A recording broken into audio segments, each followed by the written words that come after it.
Ladies and gentlemen, boys and girls, children of your ages, happy Friday. Very excited for this Friday. We have a lot to get into, so let's jump in. Starting off, we have awards. This is a really excellent awards this week. We have 4 outstanding winners. Let's check them out. This student continuously walks into the classroom ready to be a critical thinker and set the bar high for 9th grade students. I feel so lucky to be able to work with this student every day and learn from her as well. The Core Value Award of Respect goes to Fanta Konate this week. Whee! Congratulations, Fanta! Yay! All right, hi everybody. I am so honored to present this award to somebody who I find very respectful and always shares his interests with me. He is a really great student, a really great person, and I am happy to give the 10th grade Respect Award for the week to Adrian Ochoa Ferreira. This week's 11th grade Respect Award goes to a special young man. He has grown so much this year and is such a sweet soul. Congrats, Anthony Nava. This week's senior award for respect goes to Olivia. Olivia, you have absolutely blown me away in AP English Literature class this year. You have done many things that show respect for yourself, for your peers, as well as for me. You have asked for extra writing feedback, and we worked on some separate writing portfolios for you, showing me a great deal of respect in those interactions, as well as being my tutor. It has just been so wonderful to see you work respectfully with your peers and help them work through their thinking on multiple choice, on writing, on all kinds of things. It takes a truly special person to be able to do this in a meaningful and respectful way, and you have truly done that. All of our interactions have been just extremely respectful and wonderful. I can't wait to see where this true, deep commitment to respect takes you in your next step. Thanks for all you've done, Olivia. Excellent job, ladies and gentlemen. Congratulations. A huge celebration to every single one of you. This is not a small honor, and you should be very proud of the hard work you put in the last week. And now, ladies and gentlemen, we have an interview with a member of our community, a parent of one of our outstanding freshmen, Kenai Alexander. Kai Alexander, Kenai's mom, runs in a company called Golden Cotton Clothing. And she's also extremely passionate and excited about Black History Month and excited to talk about what that looks like. So go ahead and know that the interview is longer than morning meeting. So there's going to be a moment to pause, and then we will put the rest up on YouTube, where you can watch the remainder of the video. Go ahead and enjoy. All right. Hi, I'm Ramon, and I'm a senior here at CG. My name is Lacey. I'm also a senior here at CG. I'm Fikri, and I'm also a senior. And I just want to thank you for joining us. You're welcome. My pleasure. My name's Kenai, and I'm a freshman here at CG. And this is my mom, Kai. Hi, I'm Kai. Nice to meet you all. Thank you for having me today. So, as you know, my name is Kai. A lot of Kenai's friends call me Miss Kai. I started a company called Golden Cotton Clothing back in 2012.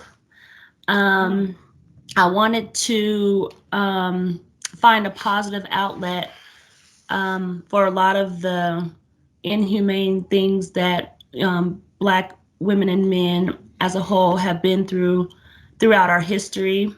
Rather than be angry about the situation, I thought to start a clothing line would be a positive outlet, to honor our ancestors. A lot of times, in history, they worked hard labor with no compensation whatsoever, with nothing. And so I'm very passionate about Black History Month. Me as a Black woman raising a son and 2 daughters, just wanted to find a positive outlet instead of lashing out, holding that anger, to tell their story and mine as well. So that's what started to prompt me to start Golden Cotton Clothing. We do have a website. If you ever want to view it, it's called goldencottonclothing.com.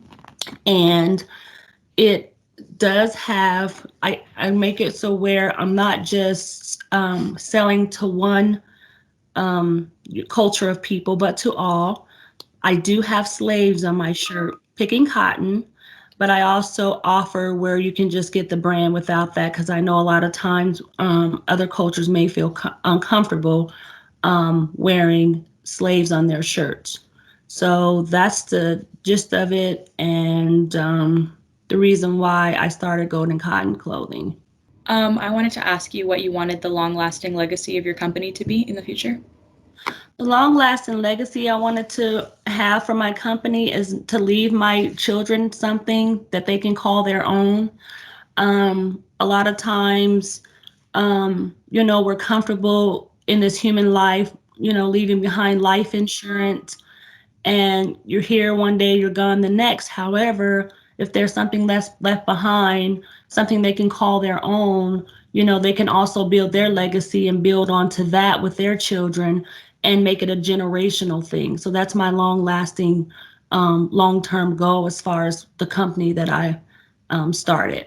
I was wondering, is it going to be like strictly a family business? Has it always been family business, or do you like have other people like that you hire to work with you? So it has always been a family business. I wanted it to start out that way. I just didn't want there to ever be conflict of interest. However, if I need to partner with someone in a project that I need to do, or myself need to get some input or some knowledge about it from others that have done it a lot longer than myself, I'm open to that. But ultimately, it's just a family business. Kenai, of course, she's second in charge. My son is 22. She has a brother. He's going to be 22 this month.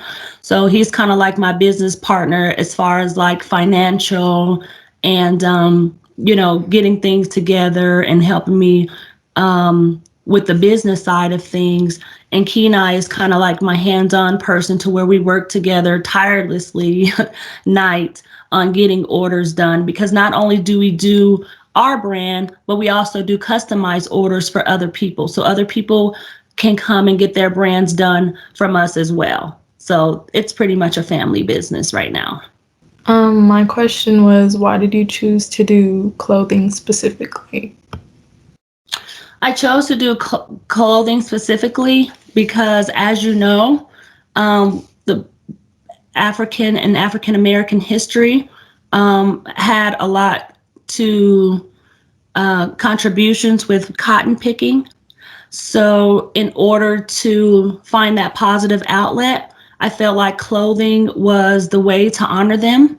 Not only that, I'm very passionate about fashion. I love it. It's always something that I wanted to do. I finally got the courage to leap and get everything that I needed to get together to make the business successful. But I picked clothing because fashion has always been a passion of mine, and also in a way of honoring our ancestors for picking cotton for so many years.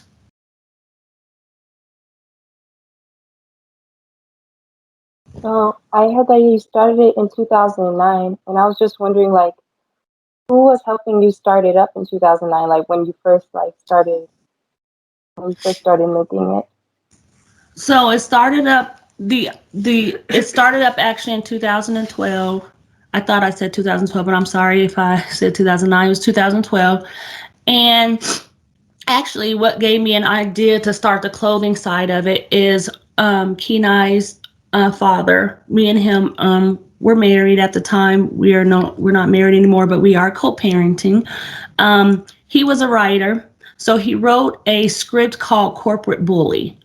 Corporate Bully was a story about an adolescent young man that was out of control, into gangs, but he also had a good family.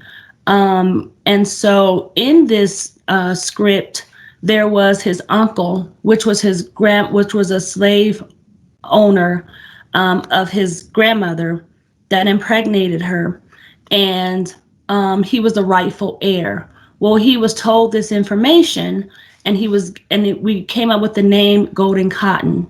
So that inspired me to take that piece of the script, Corporate Bully, and run with it as far as the clothing line. So I didn't want to just leave it in the fictional side of it. I wanted to also make it, make it light and create it, and so that it's, known to the world and not just of a movie script. So that's how it got started. Do you ever see yourself expanding your business from what it is in the future? Absolutely. One of my favorite stores I shop in now is Macy's. It would really be nice if I, one day walked into that store and our brand was there. That is another one of my goals that I would like to accomplish one day. Even though it started in 2012, when I was going through my divorce with Kenai's father, it wasn't that easy to, know that I was going to be co-parenting with someone in separate households. So, they were really small at that time. So I had to make a choice of being a mom, working, going to school, and doing different things, kind of spreading myself thin as far as, what was the priority at that time. So really, although I started in 2012, I really got on everything just in 2019, as far as like getting all the equipment that I needed, getting the website together, because I felt like now they're old enough to where they can partner with me and to be a little less stressful. So that's kind of where we stand now. So I just went full head on, kind of like in 2019, although it started up in 2012. I finally got the courage and just said, you know what, if there's something that you really been wanting to do, it's never too late. Just do it. If you don't put together your plan and you just have it in your head, that's one thing, but you have to put that plan together and, on paper. And then you also have to invest in yourself and your goals and your dreams in order to accomplish anything in this life, I do have one additional question, which is, we have a lot of students who are about to go into their graduate for the first time, and students who are about to continue moving on with their educational career. And you talked a lot about taking a leap. And I'd be curious, what advice or thoughts would you have for our student body as they continue to think about leaps they're about to take, either in May or leaps in the rest of their life, and thoughts that you'd have for them? So my advice is to, first of all, never give up on your dream. Never give up on your dream. Don't let anyone tell you that there's something you cannot do. With hard work and dedication, it's possible. And a lot of times when you're an entrepreneur and you're starting a business, it gets very stressful at times. It gets very discouraging to where you want to give up. Do not give up. Always believe in yourself. Even if no one else believes in you, believe in yourself, believe in your dream, believe in your goals, believe in what you're passionate about, because what one or two people may not like, 10 to 15,000 people will love. So just don't ever get discouraged. Don't ever give up, and it's never too late. Just make sure you stay focused, you work hard, and you dedicate whatever it is that you want to do, and do it. And don't be afraid. It's scary. It's scary for me. I'm old enough to be y'all's mother, and I would tell you there's been many a times that I just wanted to give up and say, forget it. But there was always that belief in myself and my dream that kept me going. And I want you guys to do the same thing. Just believe in yourself is all I can say. Anything else we should be thinking about? Anything else that you'd like to share with us, Kai? Well, the reason why this meeting came along today is because I expressed that, to me, I expressed my passion about Black history. And it's not just Black history. I just think as a whole, we all need to be educated about culture in general. I think it should be celebrated no matter what. But this just happens to be February and Black History Month. And so I kind of asked Kenai what she was learning, because a lot of times other cultures are not educated as the legendary contributions that Black people have contributed to America, including building the Capitol in Washington. And I just think that it's very important when Black history comes that we are educated every day, at least to one contribution that someone has made, a positive way or pathway for everybody. The ironing board or, the street lights, the baby carriages. I think it's just important that we're all educated in that matter. And so that's what brought the meeting along, because when I was in school, that was celebrated. And, I just feel like I feel kind of bad for you guys because it's not the same life. It's not the same. Teachers don't have the same budget. They're limited on different things that they can, teach because they have the short amount of time, and then they're on this budget. And so a lot of things that they once have put into education has been taken away. And I think it's important to celebrate cultures just like you would celebrate a St. Patrick's Day or something where it's festive, And so I was a little disappointed when she wasn't, when she told me that it really wasn't celebrated. And she's new here to the school.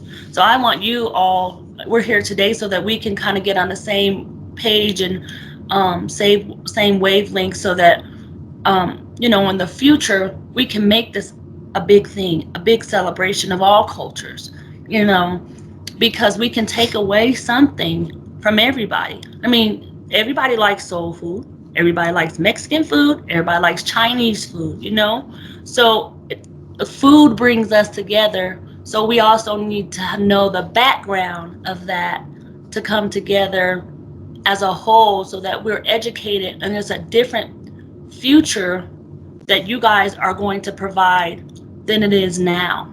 So that's the reason why I kind of expressed to Mr. Raven how I was kind of feeling about it so that we can come together and make this a big thing. And that's the reason why you guys and myself is here today. In a nutshell. I was wondering, how do you think we should get involved? Like, just like not just us at school, but like peers, like people our age.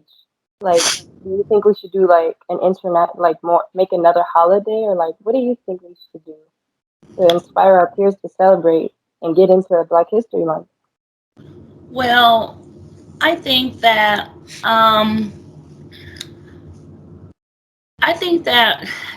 as an individual,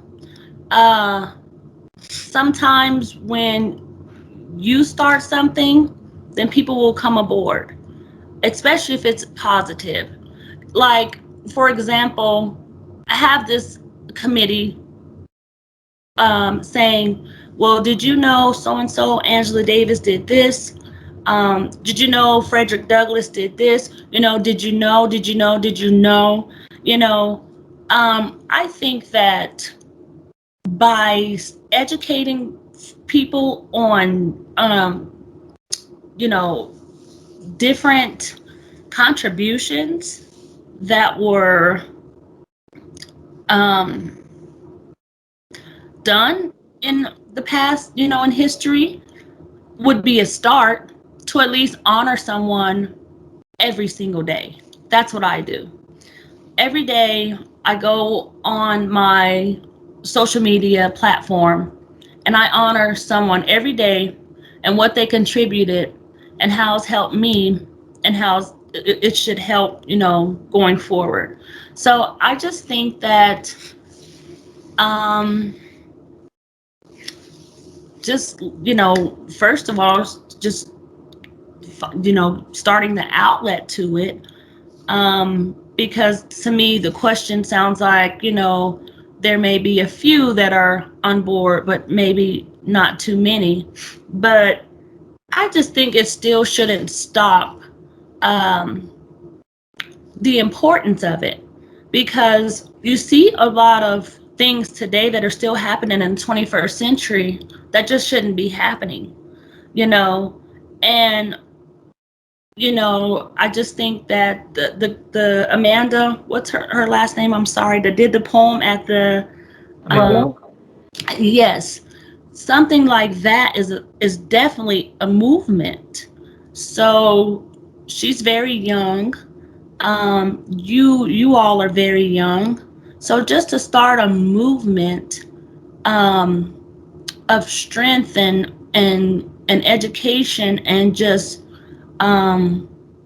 knowing how important that it really is to understand your history would be a start.